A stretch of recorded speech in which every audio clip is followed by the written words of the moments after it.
Bonjour et bienvenue sur formatcourt.com. Dans cette vidéo, nous allons vous présenter une introduction aux probabilités.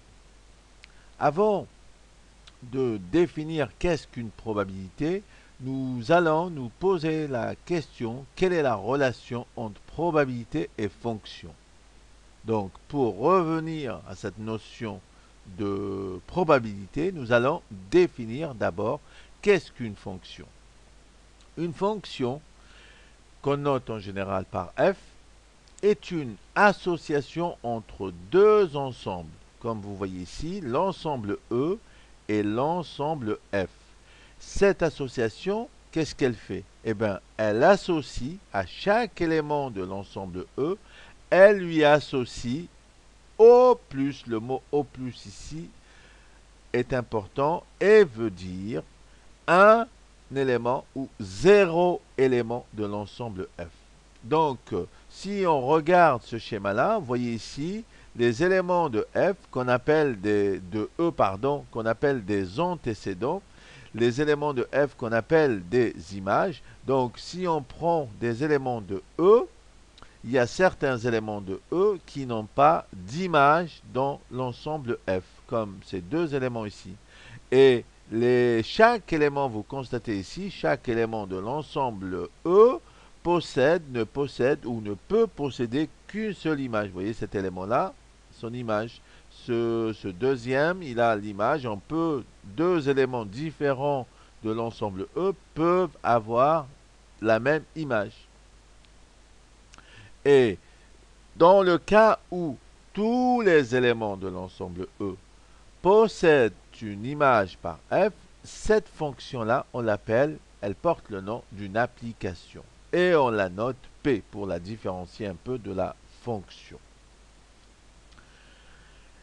Un deuxième point de vocabulaire ou de définition important, c'est la notion d'expérience aléatoire et de l'univers des possibles qu'on note oméga. Alors, qu'est-ce qu'on appelle une expérience aléatoire? Une expérience aléatoire est une expérience dont les résultats possibles, c'est-à-dire on connaît le résultat, mais on ne peut pas le prévoir, et sont connus, ou les résultats sont connus, mais ne peuvent être prévus. C'est ce qu'on appelle une expérience aléatoire. Un deuxième point à noter qui est important, c'est la notion de l'univers des possibles qui n'est rien d'autre que l'ensemble des résultats possibles d'une expérience aléatoire, qu'on appelle aussi l'ensemble des événements ou l'ensemble des observables. Vous voyez, à partir des issues ou résultats possibles d'une expérience aléatoire, on construit cet ensemble oméga. Donc, notez les deux points importants ici, la notion d'expérience aléatoire et l'univers des possibles ou l'ensemble oméga, qui est dit aussi événement ou un ensemble d'observables. Donc, j'ai deux exemples ici. Vous avez le lancer d'une pièce de monnaie. Donc, vous avez une pièce de monnaie. Elle a deux faces, la face pile et la face face. Donc, si on lance la pièce de monnaie, on connaît dès le départ les résultats ou les issues possibles de cette expérience. C'est d'avoir pile ou d'avoir face. On exclut la position intermédiaire. Dans ce cas-là, ces résultats-là, ils ne sont pas prévus d'avance. Donc, on connaît les résultats des possibles ou les issues possibles, mais ils ne peuvent pas être prévus par avance. Donc, vous avez un deuxième exemple ici. Donc, on construit, si vous voulez, l'oméga comme étant un ensemble qui est composé de piles et de faces. Vous voyez, pour cette premier exemple. Le deuxième exemple, c'est de la même façon. Nous choisissons un dé à 6 faces et chaque face numérotée de 1 à 6. Donc, vous voyez, on connaît les résultats de l'expérience du lancer de dés. On sait qu'on va avoir 1, 2, 3, 4, 5 ou la sixième face, mais on ne peut pas prévoir la face par avance.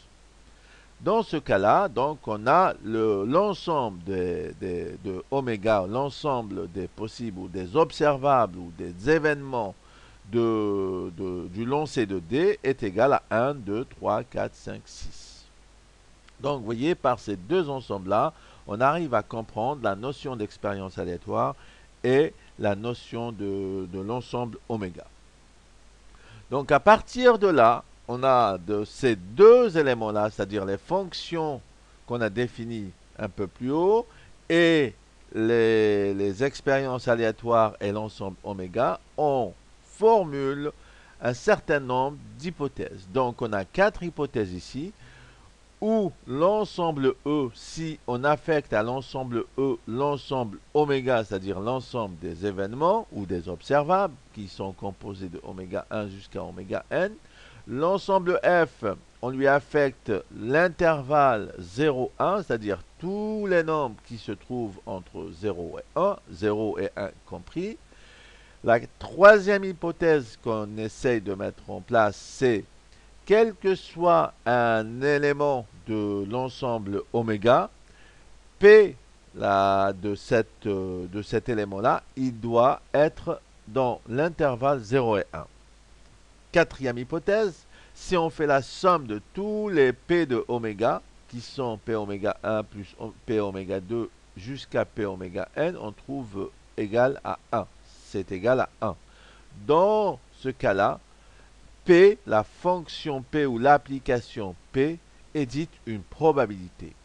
Donc, si on veut retenir d'une façon simple une probabilité, qu'est-ce qu'une probabilité? Une probabilité, c'est une application ou fonction d'un ensemble des événements, des observables, vers un ensemble qui est composé d'un intervalle 0 et 1, c'est-à-dire tous les éléments qui sont dans 0 inclus et 1 inclus, et tous les nombres ou les éléments qui sont entre 0 et 1. Et P de oméga, la somme sur tous les événements, doit être égale à 1. Donc voilà pour la définition de la probabilité. Une fois qu'on a défini la probabilité, nous allons introduire un certain nombre de propriétés sur cette notion de probabilité. La première propriété qu'on va voir, donc si on considère deux événements A et B de l'univers oméga, maintenant on sait qu'est-ce que ça représente oméga, et nous allons introduire un certain vocabulaire, l'intersection de deux événements. Qu'est-ce que ça veut dire, l'intersection de deux événements? A et B sont réalisés, l'intersection A et B sont réalisées, si et seulement si A inter B le sont. Donc vous voyez ici sur ce petit graphe, à l'intersection de l'ensemble A, c'est un événement, l'ensemble B, c'est un autre événement de l'espace oméga, A et B sont réalisables ou sont réalisés si leur intersection n'est pas un ensemble vide, c'est-à-dire l'intersection est réalisée. De la même façon, pour l'union de deux événements, A ou B, qui est représenté l'union de deux événements, A ou B sont réalisés si et seulement si A union B le sont. Vous voyez, A union B, A et B, deux événements. Si A ou B est réalisé si leur union est réalisée. Et en troisième point, nous avons la notion d'événements incompatibles. A et B sont dits deux événements incompatibles, c'est-à-dire ils n'ont rien à voir. A et B ont une intersection égale à l'ensemble vide entre eux. Donc si A inter B égale à 0, ou égale plutôt à l'ensemble vide, alors A et B sont dits deux événements incompatibles. Pour le cas d'un événement complémentaire de A, ou aussi on peut dire contraire à A qu'on note A bar, si A bar est réalisé, alors l'événement A ne l'est pas. Ou si A est réalisé, l'événement A bar n'est pas réalisé.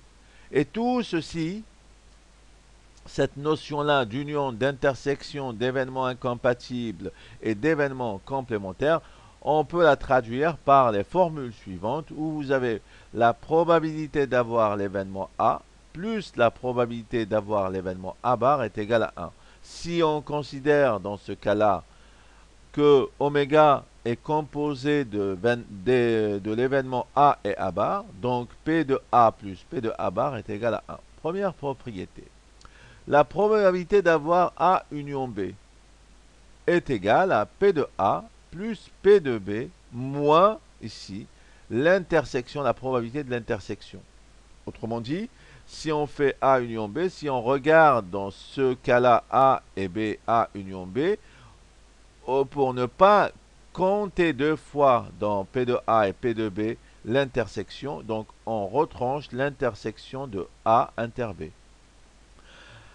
A et B sont indépendants. Dans ce cas-là, la probabilité de A inter B est égale à P de A multiplié par P de B. Donc A et B, deux événements indépendants, leur probabilité de P de A inter B est égale au produit de P de A par P de B.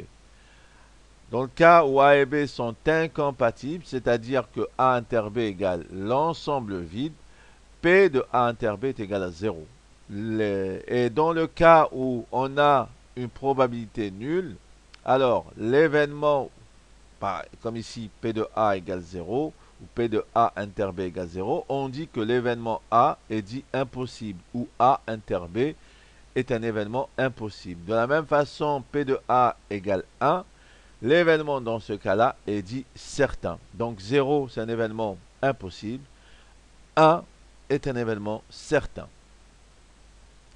Nous allons voir une application des probabilités dans le cas d'un lancer de dés à 6 faces où on construit, vous avez l'ensemble oméga est composé des résultats 1, 2, 3, 4, 5, 6, c'est les numéros des faces du dé correspondant. Donc si on fait cette expérience-là, on nous demande quelle est la probabilité d'avoir la face de numéro 2. Alors, pour répondre à cette question, nous avons que à partir de oméga, que P de 1 plus P de 2, vous voyez, tous les éléments de l'ensemble oméga sont égaux à 1. Donc, la définition même de la probabilité. Donc, tous les événements sont équiprobables. Il n'y a pas de raison d'avoir une face qui est privilégiée par rapport à une autre face. Donc, c'est la raison pour laquelle nous avons P de 1 est égal à P de 2 et égal P de 3, P de 4, P de 5, P de 6. Ce qui revient à dire, à partir de ces deux lignes-là, 1 et 2 donnent, donc si je remplace, je cherche le numéro 2, c'est-à-dire la probabilité d'avoir 2, P de 1 est égal à 2, donc j'ai 6 fois P de 2 qui est égal à 1, d'où la probabilité d'avoir la face 2 est égale à 1 sixième ou 1 sur 6. Donc vous voyez sur cet exemple simple là, comment utiliser la définition de la probabilité et la notion ici d'événement équiprobable, c'est-à-dire toutes les probabilités de tous les résultats possibles sont égaux pour déterminer la probabilité d'une face, qui est pareil pour la face 1, sa probabilité est égale à 1 sixième et ainsi de suite. Un deuxième exemple que nous allons voir, c'est le lancer d'une pièce de monnaie où vous avez déjà l'ensemble oméga, on l'a déjà construit, est composé de deux observables, c'est-à-dire de deux résultats pile ou face. Donc la question est quelle est la probabilité d'avoir une face pile? Donc de la même façon, d'après la définition de la probabilité, la somme sur tous les oméga, P de oméga est égal à 1, ce qui donne que P de la face pile plus P de la face face est égal à 1. De la même façon, la probabilité d'avoir pile ou face, elles sont équiprobables, elles sont égales. Dans ce cas-là, nous obtenons à partir de cette équation-là, P de pile égale à P de face, ça veut dire 2 fois P de pile est égal à 1, d'où P de pile est égal à 1 sur 2, de la même façon que P de face est égal à 1 sur 2. Donc par ces deux exemples simples, ça permet de voir un peu comment appliquer les hypothèses ou la définition même des probabilités. Dans cette partie-là, nous allons vous présenter la notion d'un arbre pondéré. Qu'est-ce qu'un arbre pondéré? Donc, si nous partons sur un exemple d'un état initial donné et nous construisons ou nous donnons un arbre qui est composé ici, vous voyez, d'un certain nombre d'événements où on a, à partir d'un état initial, on obtient soit l'événement A, soit l'événement A bar, c'est-à-dire le complémentaire de A, avec une probabilité d'avoir A, P de A, et une probabilité d'avoir A bar, P de A bar. À partir de A, nous continuons notre expérience, on peut avoir un événement B ou B bar. Donc, avec l'événement B, on a une probabilité P de B, sachant, ici c'est pour la raison on met A, P de B, sachant que A est réalisé. Pareil ici, P de P bar, P de P bar, sachant que A est réalisé. Donc on a l'événement B et B bar, de la même façon ici, quand on est dans A bar, l'événement B pour se réaliser, il a une probabilité P de B, sachant que A bar est réalisé, et pareil pour B bar. Donc vous voyez ici, pour arriver à partir d'un état initial à l'événement A à l'événement B, donc on est P de A et B. On a A et B, donc ce qui donne ici P de A inter B. Pour arriver à B bar, on a P de A et on a l'événement A et B bar, P de A inter B bar. Et ainsi de suite pour A bar, inter B, A bar, inter B bar, pour arriver à l'événement B bar. Donc ce qui est donné ici par ces 4 probabilités. Et donc on voit tout simplement que l'espace oméga est composé de ces 4 événements ici, ou observables, A, B, l'événement A, B, A bar et B bar. Donc la question qu'on peut se poser ici, quelle est la probabilité d'avoir l'événement B, c'est-à-dire P de B, la probabilité d'avoir l'événement B. Et si on regarde cet arbre-là qu'on appelle l'arbre pondéré par les probabilités, pour avoir A, on a P de A, pour avoir A bar, on a P de A bar, ainsi de suite, pour avoir B, on a P de B, sachant A, B bar, on a P de B bar, sachant A, de la même façon pour B et B bar, dans le cas où on est dans A bar.